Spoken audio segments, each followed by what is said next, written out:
যে সমস্ত যুবক তার যৌবনকে নষ্ট করে ফেলে বেহুদার কাজে, যেমন মাস্টারবেশন, হস্তমৈথুন ইত্যাদির মাধ্যমে তার যৌবনকে সে নষ্ট করে ফেলে, তার কিয়ামতের ময়দানে তাদের হাতগুলো গর্ভবতী হয়ে যাবে। তাদের হাতের আঙ্গুলগুলো আছে না, এই আঙ্গুলগুলো গর্ভবতী হয়ে যাবে। নাউজুবিল্লাহ। আল্লাহ তাআলা এই নিকৃষ্ট কাজ থেকে আমাদেরকে বেঁচে থাকার তৌফিক দান করুন, সকল আল্লাহুম্মা আমিন।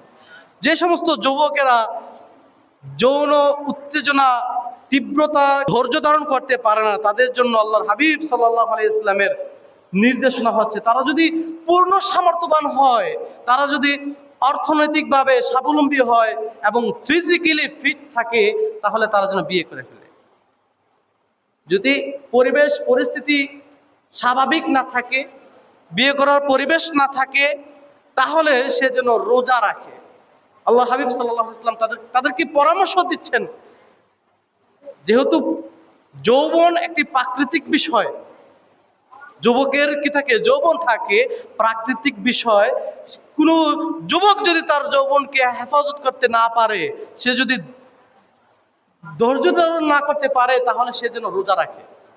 সম্ভব হলে প্রতিদিনই রোজা রাখবে, আর যদি সম্ভব না হয় সপ্তাহে 2 দিন, সোমবার বৃহস্পতিবার সে রোজা রাখবে। মাসে 3 দিন, আইয়ামে 20, আরবি মাসের আইয়ামে 20, 13, 14, 15 এই 3 দিন সে রোজা রাখবে।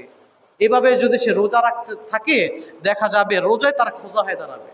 রোজায় তার কি হবে? খোঁজা হবে। অর্থাৎ সে তার রোজায় তাকে তার যৌবনকে দমন করে রাখবে, তাকে হেফাজত করবে। আল্লাহ হাবিব সাল্লাল্লাহু আলাইহি ওয়াসাল্লাম আমাদেরকে যেই পরামর্শ দিয়েছেন, যে দিক নির্দেশনা দিয়েছেন যৌবনের হেফাজতের জন্য, আমরা সেটাকে ফলো করব ইনশাআল্লাহ। প্রিয় যুবক ভাইয়েরা, আমাদের যৌবনকে আমরা অকালে নষ্ট করব না। কঠিন হুঁশিয়ারি।